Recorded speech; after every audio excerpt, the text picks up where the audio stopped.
최재천입니다. 최재천의 책갈피. 오늘은 CEO 시진핑 그리고 MBC 이용마 기자의 자전적 이야기 두 권을 가지고 이야기하고 있습니다. 먼저 시진핑의 국가경영 리더십이라는 부제를 단 CEO 시진핑입니다. 제19차 중국 공산당 당대회가 있었고 차기 5년을 시진핑 주석이 책임지게 됐죠. 영국 외교관 출신 학자입니다. 영국 킹스 칼리지 런던의 라우 중국연구소 소장이자 중국학 교수고 영국 왕립국제문제연구소 채텀하우스의 아시아 담당 수석입니다. 베이징 주재 영국 대사관의 1등 서기관을 한 적도 있어요. 서문에 재밌는 이야기가 나오던데 리버풀 대표단과 함께 상하이 당 서기 시절의 시 주석을 만난 이야기로 시작을 합니다. 전형적인 유래평 지식인들이죠. 이 7년간 하방 생활을 하는데 문역기간 동안에 그때 두 가지를 배웠다는 겁니다.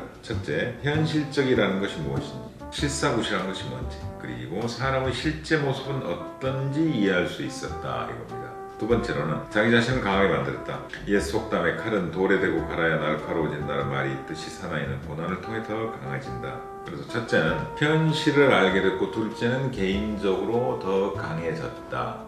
그래서 1976년까지 약 7년 동안 하방 생활을 하는데 그때의 경험과 지식과 지혜와 노동이 오늘의 시주석을 만들었다고 생각을 하는 겁니다.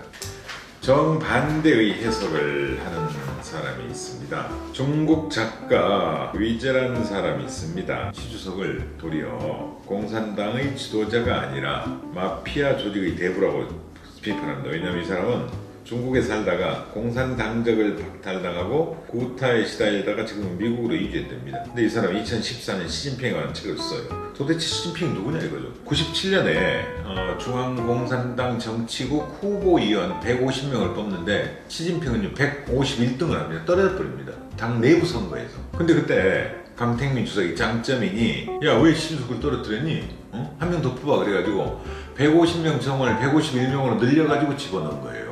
그러니까 97년까지만 하더라도 이렇게 인기도 없고 아무런 별 볼 일 없는 지도자였던 시주석이 어떻게 해서 2012년에 불과 15년 사이에 중국을 15억 인민을 책임지는 국가주석이 됐냐 이거죠. 자, 아까 시주석은 양자에서 두 가지를 배웠다고 그랬습니다. 현실에 대한 것, 자기가 강해진 것. 이 두 가지를 배웠다고 했는데 정반대로 해석을 합니다. 이 위제는 어떻게 해석하느냐. 위제의 논지에 따르면 시진핑을 비롯한 하방 세대는 사고가 형성되는 시절에 너무나 효과적으로 연안정신, 공산당의 그 소수파로서 혁명하던 시절 정신이 있죠. 연안에서 연안정신을 주입받아 이에 따른 세계관을 형성했기 때문에 민주주의를 전혀 이해하지도 여기에 공감도 못한다.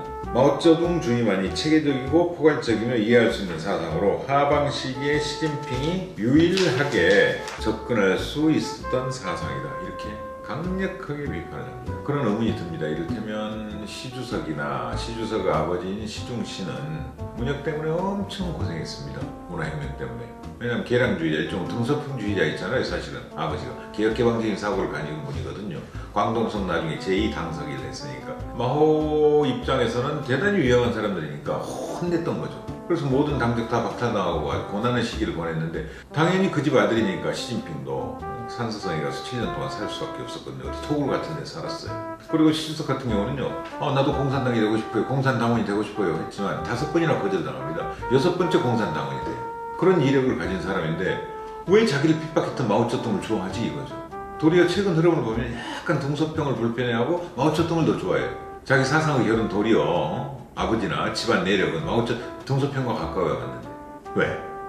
15살에서 22살까지 하방 세대들은 연안정신, 공산당의 혁명정신 그걸 철저히 부여받았다는 겁니다. 7년 동안. 그러니까 그렇게 사고가 굳어져 버린 사람들이다. 이 사람들은 민주주의가 뭔지 이런 개념 자체가 없을 것이다 이겁니다.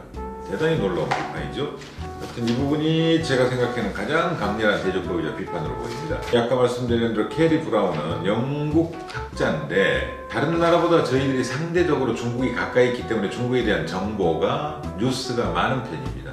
한국은 철저히 미국하고 중국 뉴스 이게 지배하는 사회잖아요. 그래서 가까운 데 있고 정보도 많고 자주 오가고 저만 해도 중국 사람들 자주 만나니까 중국에 대한 나름대로의 상식을 많이 가지고 있는데 어떻게 영국 사람이 중국을 이렇게 잘 이해할 수 있지 생각이 들었어요. 그리고 이 책이 2016년 판인데 지난 10월달 권력 구조의 변화 있잖아요. 인사도 심한 변화가 있었고 그걸 상당히 맞춰놨어요. 시주석을 둘러싼 인적인 관계들, 실세들을 그때 이미 다 분석을 끝내놨어요. 이래서 영국이라는 나라가 역시 제국을 거느려보고 외교를 중요시하는 나라이기 때문에 그런 거 아닌가 이런 생각이 드는데, 이 책 저자 생각은요, 그럼 시진핑이 잘나가지고 집권한 거냐? 그건 아니라는 겁니다. 왜? 시진핑이 가장 중국 공산당의 생각과 사상에 투철하고 믿을 만한 사람이라는 겁니다. 그래서 중국 위기가 곧 시진핑의 위기고 시진핑 위기가 중국 위기라는 거죠. 아니나 다를까 정확하게 읽은 겁니다. 이번 제19차 당대회 끝났을 때 사람들이 분석을 합니다. 시진핑은 승리다, 아니다 중국 공산당은 승리다. 근데 대체적으로 중국 공산당이 강화되었다, 공산당 일당 지배체제가 훨씬 강화된 당대회다, 이렇게 보는 거거든요. 이분은 이미 1년 반 전에 그걸 정확하게 읽어냈어요. 놀라울 정도입니다.